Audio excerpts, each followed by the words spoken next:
Hello friends, welcome to ThinkerViews podcast, where we share our book reviews with you. Young adult fiction is the genre that has given us many bestsellers and talented authors who create adventure, science fiction, and utopian stories. Rick Riordan is known for his mythical and legendary characters that blend the tales of the past with our present world. He has written many successful books that have also been adapted in films. For example, Percy Jackson Adventures. One of his recent stories is slightly different though. It is based in the world featured in author Jules Verne's books, The Mysterious Island and 20,000 Leagues Under the Sea. You may know that the common character in both books is Captain Nemo, an exiled king from India who travels around the world in his submarine, the Nautilus.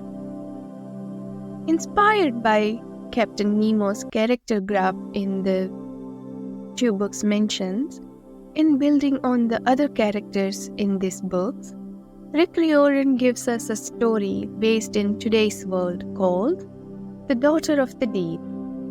Recently, I had a chance to listen to this book in a Hindi audiobooks format, and here are our thoughts on this book on behalf of Team ThinkerViews.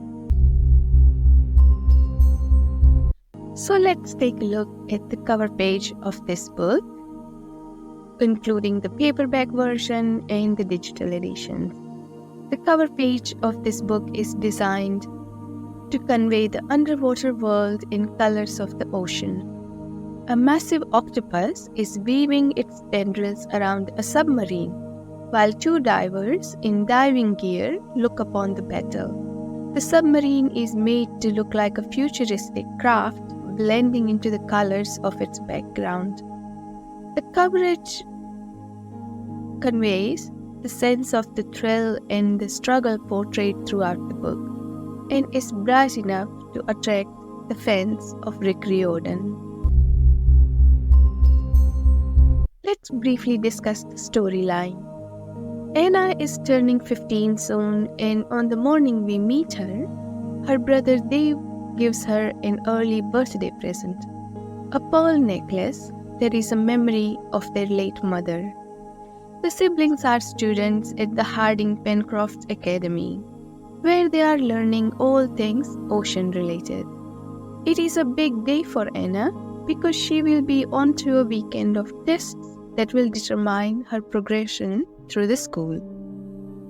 But as the bus containing Anna's class is traveling away from the school, they witness a brutal attack with torpedoes that obliterate the school. All that is left is this bus full of teenagers and their teacher, Dr. Hewitt. And suddenly, Anna has lost all her family, including her brother. Dr. Hewitt informs them that the attack was made by a rival marine school, the Land Institute. He charges the sharks on board, including Gemini Twain, with security of Anna Dakkar.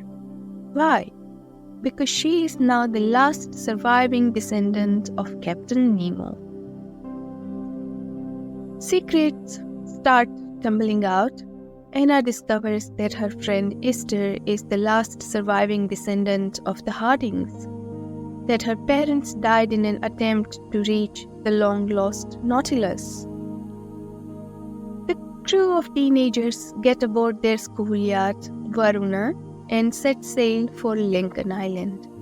However, they are repeatedly attacked by the Land Institute submarine Aeronax. Anna is able to reach the Nautilus through her knowledge of Bundeli language as well as music. But more bad news is on the way. Anna and her crew find that the crew of Aeronax is led by none other than Dave. As part of the Lincoln Island is destroyed and the crew is on run again, they have to face a final battle, including state-of-the-art submarines and a giant octopus. What will happen to Anna and her crew? Will she get her brother back? You can find answers to these questions by reading the book.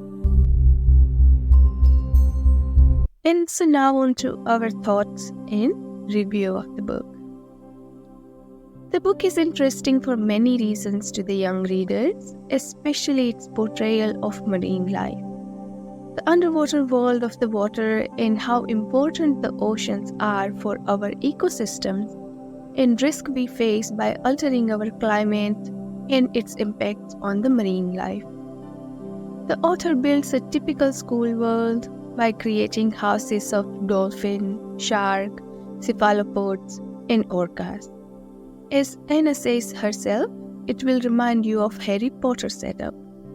The focus of the school is marine sciences and how technology has developed in the marine world, developing tomorrow's marine experts.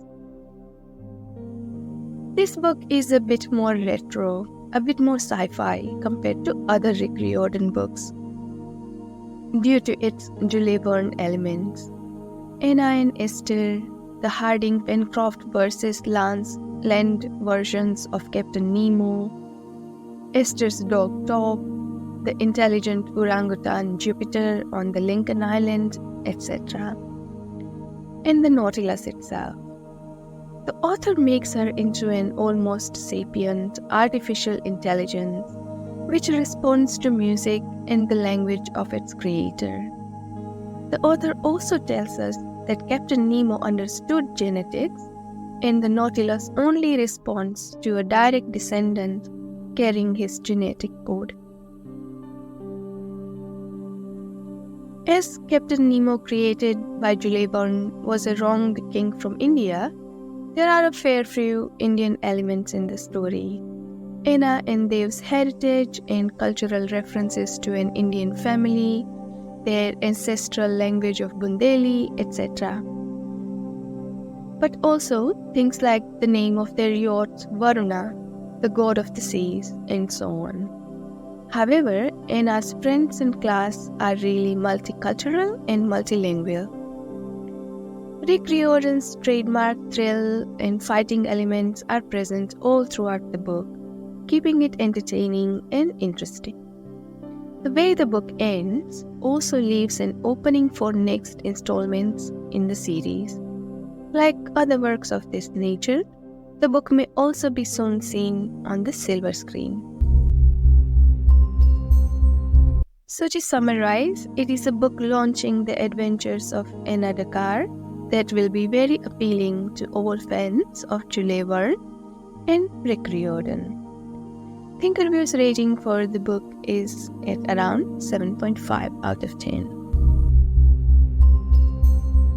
Please do let us know if you are a fan of Jules Verne or Rick Riordan and what are the books you enjoy to read by these authors. If you enjoy listening to this podcast, please hit the like button, subscribe to the channel, and until the next time, thank you for listening.